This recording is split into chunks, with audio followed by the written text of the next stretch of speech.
오늘 우리 같이 나눠보려고 하는 것은 민수기입니다. 5경 가운데 세 번째 책이 되겠습니다.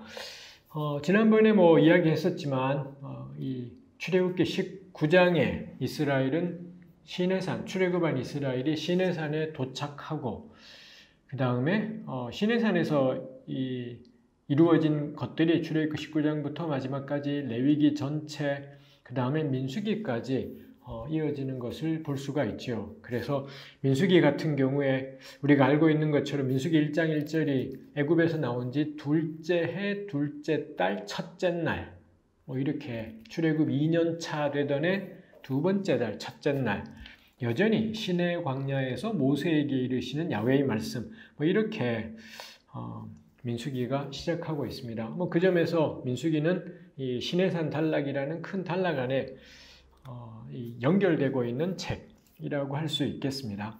이 책의 이름은 히브리어로는 베미드바르라는 이름입니다. 구약 히브리어 성경의 경우에 5경은 항상 첫 번째 나오는 단어로 그 책의 제목을 삼았습니다. 다른 책들은 가령 레위기 같은 경우는 그리고 그가 부르셨다, 이렇게 되어버리니 레위기 전체의 내용하고는 잘 안 맞는 것이 되어버리죠. 출애굽기도 이름들, 혹은 이것은 이름들이다, 이런 이름이 되어버리니 출애굽기 내용이 딱히 안 들어오고 이런 것이 있습니다만, 아마도 더 신명기 같은 경우는 말씀들, 이런 뜻을 가지고 있습니다. 그건 그럭저럭이다 싶은데 아마도 가장 적절할 수 있는 건 민수기일 것 같아요. 이 첫 단어 베미드바르라는 게 in the wilderness, 광야에서 이런 뜻을 가진 단어이다 보니 민수기 전체를 반영하기에 가장 적절한 것이라고 할 수 있겠습니다. 5경 가운데 창세기 빼고 출애민신 가운데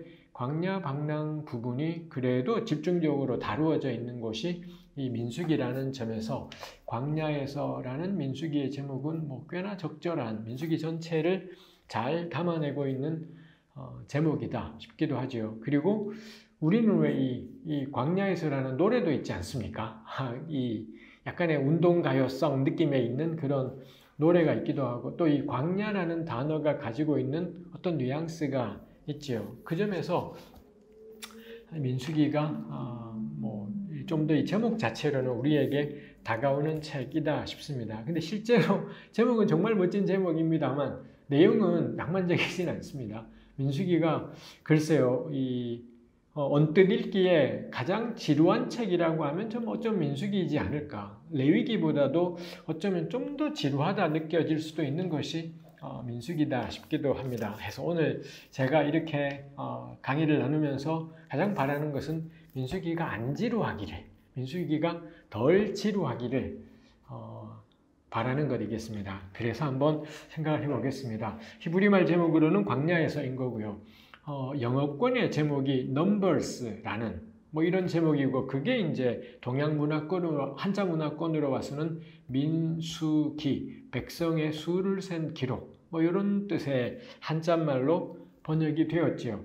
민수기에 이런 Numbers라는 이름들이 붙게 된 까닭이 70인경이 번역하면서 그렇게 붙였습니다만, 이 민수기 1장, 2장, 4장 정도까지 계속 인구조사하는 것이 나오고, 1, 2, 3, 4장이 다 인구조사고, 그 다음에 뒤에 26장 가도 다시 인구조사가 나오고, 이 이스라엘의 인구를 세는 것이 첫 부분에, 그 다음에 중간 마지막 부분 즈음에 이렇게 중요하게 두 번 나오니 아마도 70인경 번역자들에게 가장 강렬했던 게 이거 숫자구나, 백성의 숫자 세는구나 해서 숫자들, 이렇게 그리스어로 제목을 붙였고, 영어권에서 넘버스가 됐고, 우리 문화권으로 와서는 좀 더 정확하게 민수기, 백성의 인구조사 기록, 이렇게 되었다라고 할 수 있겠습니다. 왜 인구조사가 두 번 있겠습니까? 1, 2장은 전체 인구조사이고 3, 4장은 레위지파의 인구조사입니다. 해서 1, 2, 3, 4장에 인구조사가 있는데 왜 또 26장에 있겠습니까? 그 26장에 가면 광야 40년 방랑이 거의 끝난 겁니다. 거의 광야 방랑 40년이 거의 끝난 시점에서 다시 한번 전체 인구조사를 하는 것이지요. 그랬더니 처음 인구조사, 민수기 1, 2, 3, 4장 처음 인구조사할 때 거기에 포함되었던 사람들은 당시에 모세, 여호수아, 갈렙 요 세 사람을 제외하고는 그때 20세 이상으로 인구조사에 포함되었던 모든 사람은 다 죽었더라. 전부 다 죽고 해서 민수기 1, 2, 3, 4장의 인구조사에 포함된 사람들이 출애굽 1세대, 이 성경의 기록을 따르자면 애굽에 있다가 출애굽에서 시내산까지 온, 그래서 시내산 언약에 참여했던, 출애굽기 19장부터 24장까지 언약에 참여했던 그 사람들이 민수기 1, 2, 3, 4장에서 통계가 확보가 되었다면, 민수기 26장은 그 다음부터 이 38년 정도의 광야 시절이 다 지나고 결국에는 그 사람들, 그때 인구조사에 포함됐던 남자들 다 죽고 완전히 새로운, 그러니 1차 인구조사 때 태어나지 않았던 사람들, 혹은 태어났더라도 20세 이하라서 그 인구조사에 포함되지 않았던 사람들, 그 사람들로 두 번째 인구조사가 이루어지는 거죠. 해서 민수기는 1, 2, 3, 4장, 26장, 본문 스스로가 두 개의 중요한 축을 우리에게 알려주고 있는 거죠. 결국 1장부터 25장까지가 출애굽 1세대 이야기, 마지막 25장까지도 이스라엘이 막 죽어요. 하나님 앞에 범죄하고 거역해서 25장까지 막 죽는 일들이 생기는 거고 해서 광야 이 출애굽 1세대가 다 죽는 거고요. 그 다음에 26장에 출애굽 2세대, 혹은 이제 가나안 땅에 들어갈 새로운 세대, 요즘식의 신세대가 26장의 인구조사가 되고, 27장부터 마지막 36장까지인가요? 거기까지는 출애굽 2세대, 세 세대의 이야기들이 나타나고 있다라고 할 수가 있겠습니다. 해서 민수기는 크게 그런 두 덩어리로 생각을 해볼 수가 있겠습니다. 그런 점에서 이 두 개의 커다란 뭉텅이들을 가지고 있죠. 말씀드린 것처럼 25장까지 계속 사람들이 죽어나가는 일이 있지요. 그 다음에 26장에 새로운 인구조사가 있고요.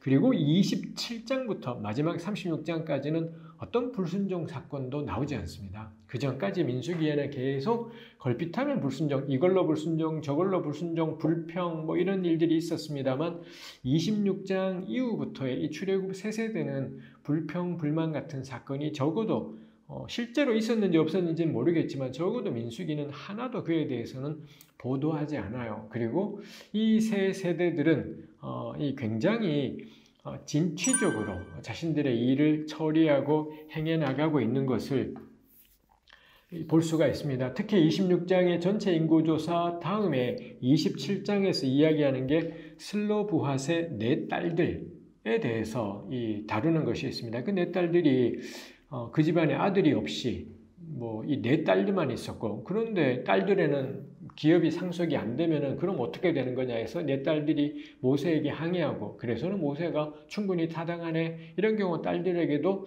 유산을 상속해, 이런 결정이 내려지는 게 27장에 있고요.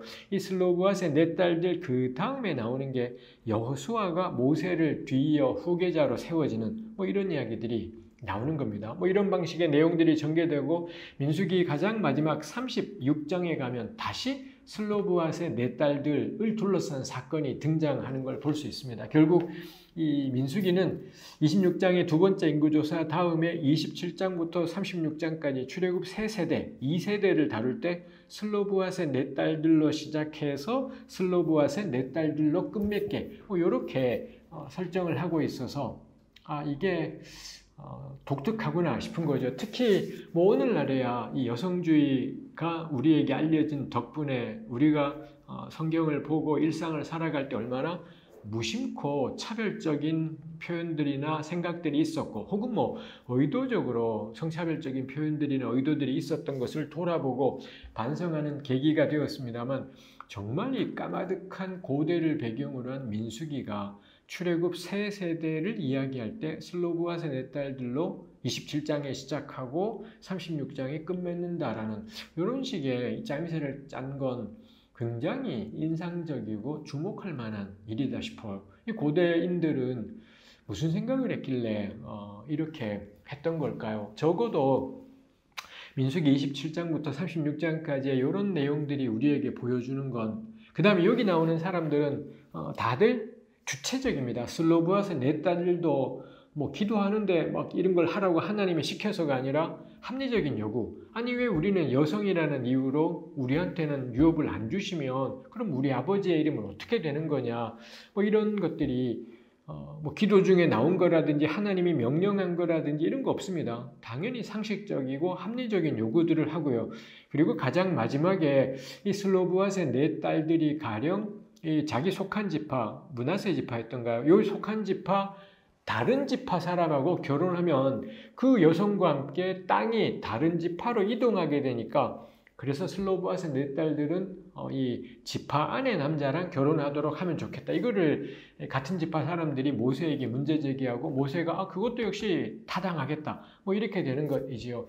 이런 사건들도 그렇고 그 다음에 중간에 이 이스라엘이 요단강 동편에 최초로 정착하는 일들이 생기죠. 모압 평지에 도착하면서 어떤 지파들은 요단강 건너 땅이 아니라 요단강 동편 땅에 정착하기로 하고 이랬을 때 그 지파를 둘러싼 자칫하면 지파 간 전쟁이 생길 뻔한 상황이 있습니다. 근데 우리 본문을 보시면은 이 요단강 동편에 남게 되는 지파들이나 이 지파들이 굉장히 신중하고 차분하게 상황들을 이끌어가고 자기들의 입장을 말하고 또렷하면서도 겸손하고 정직하게 이런 이야기들을 해서 자칫하면은 초장부터 엄청나게 큰 갈등이 생길 뻔한 것을 부드럽게 넘어가는 것을 볼 수 있습니다.